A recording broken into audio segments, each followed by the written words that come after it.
అందరికి నమస్కారం.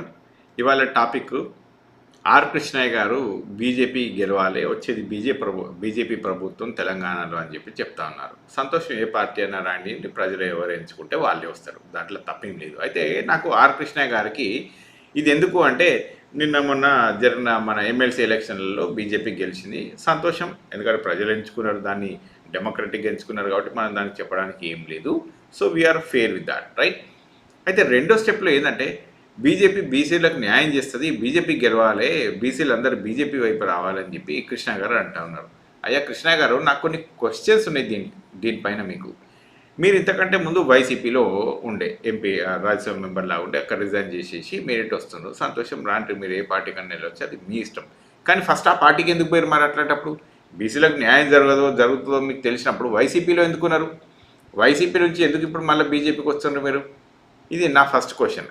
సరే, ఇది అయిపోయింది. ఇది అయిపోయిన తర్వాత ఇప్పుడు మనకు దీని రిజర్వేషన్ చూద్దాం. ఈడబ్ల్యూఎస్ కోటా కింద ఎక్కువ ఎవరికి పోతాయండి? ఎక్కువ బీసీ బిడ్డలే పోతూ ఉంటాయి, సీట్లు కానీ ఉద్యోగాలు కానీ పోయేటి అన్నీ వాళ్ళే. మరి అట్లాంటప్పుడు ఈడబ్ల్యూఎస్ కోటా నుంచి మీకు అసలు నష్టం జరుగుతుందా అనేది మీరు ఒక మాట ఎత్తరా? మరి ఎవరు తీసుకొచ్చింది ఆ ఈడబ్ల్యూఎస్ కోటా అనేది? అది బీజేపీగా తీసుకొచ్చింది. మరి ఎవరికి నష్టం జరుగుతుంది దానివల్ల అంటే మోస్ట్ ఆఫ్ ద టైమ్స్ మరి బీసీకి అన్యాయం జరుగుతుంది కదా. మరి దాని మీద గురించి ఎందుకు మాట్లాడరు మీరు? అది రెండో క్వశ్చన్. మూడో క్వశ్చన్ వేస్తా. క్యాస్ట్ సెన్సెస్ చేయవచ్చు కదా. క్యాస్ట్ సెన్సెస్ చేసేసి ఇప్పుడు అప్పుడెప్పుడో 1990s ఆ టైంలో ఉన్నప్పుడు మండల్ కమిషన్కు వ్యతిరేకంగా చేసింది ఎవరు? మరి బీజేపీ కాదా అన్నాడు. దాని సంగతి ఆనాడు పక్క పెట్టేస్తే ఈ రోజున చూసుకున్నాం.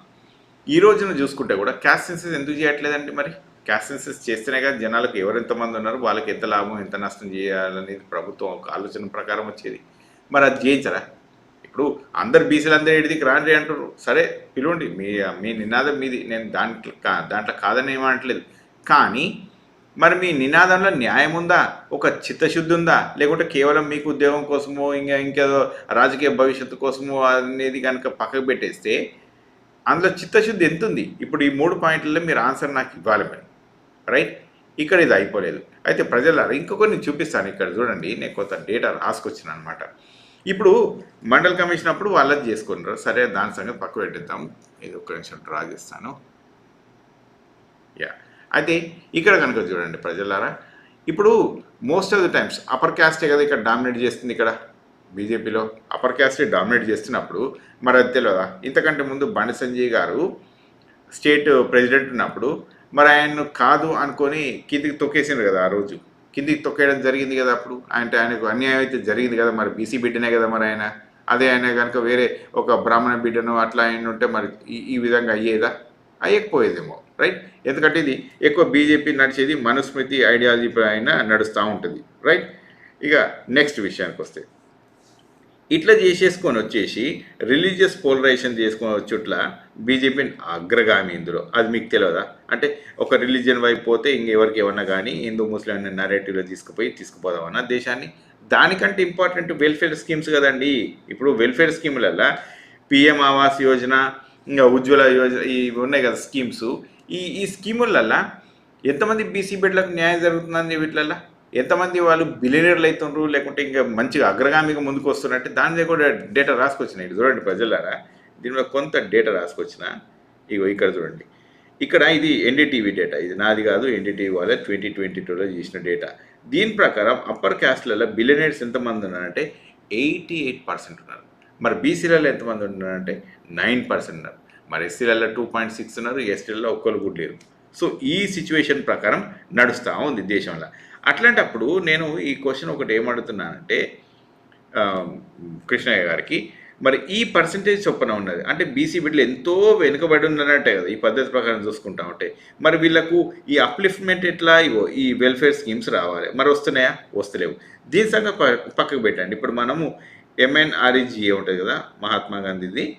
ఇప్పుడు దీంట్లో రూరల్ డెవలప్మెంట్ ప్రోగ్రాంలో ఎక్కువగా ఉండేది ఒక బహుజన బిడ్డలే ఉంటారు, బీసీ ఎస్సీ ఎస్టీ ఈ బిడ్డలే ఉంటారు, అవునా.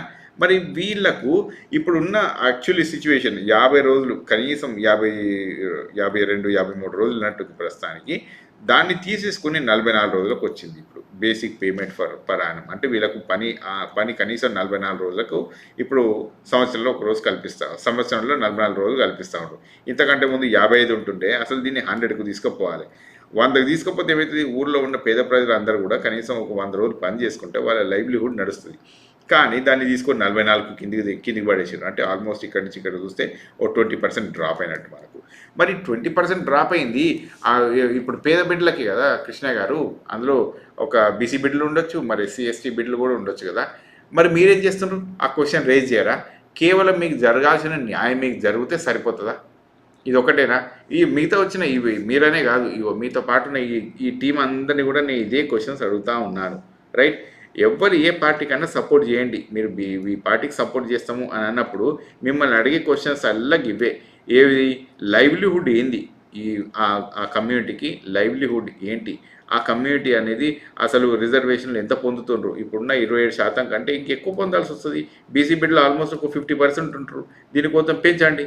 దీన్ని ఒక 27 నుంచి ఒక 35కో అట్లా చేయండి, కొంచెం పెంచేసేయండి దీన్ని. ఎందుకంటే ఈడబ్ల్యూఎస్ ప్రకారం అయితే ఇప్పుడు 60% ఉన్నట్టే కదా. మరి 60% 70% తీసుకోండి రిజర్వేషన్ని, ఏమవుతుంది? కానీ ఆ మాట మాట్లాడరు. ఎందుకంటే ఆ మాట మాట్లాడితే మీకు ఉద్యోగాలు ఏముండే కాబట్టి మిమ్మల్ని ఆడికి తరిమేస్తారు కాబట్టి మీకు ఆ స్పేసే ఉండదు. కనుక మీతోటి ఏమీ కాదు. కేవలం రాజకీయ భవిష్యత్తు కోసం కమ్యూనిటీస్ని తాకట్టు పెట్టకండి. ఎందుకంటే ఇవాళ మీరు ఉంటారు, రేపు పొద్దున మీరు పోతారు. కానీ జనరేషన్ సఫర్ అయ్యే ఏ పని కూడా కనీస జ్ఞానం ఉన్న వాళ్ళు ఎవ్వరూ చేయకూడదు. రైట్? సో ప్రజలారా ఈ వీడియోని ఇక్కడ ఆపేస్తా. Will meet in the next video. Okay, ఏ కామెంట్స్ ఉన్నా పెట్టండి, that's fine. I will try to answer according to my understanding. I'm making this presentation. Right? Thank you very much.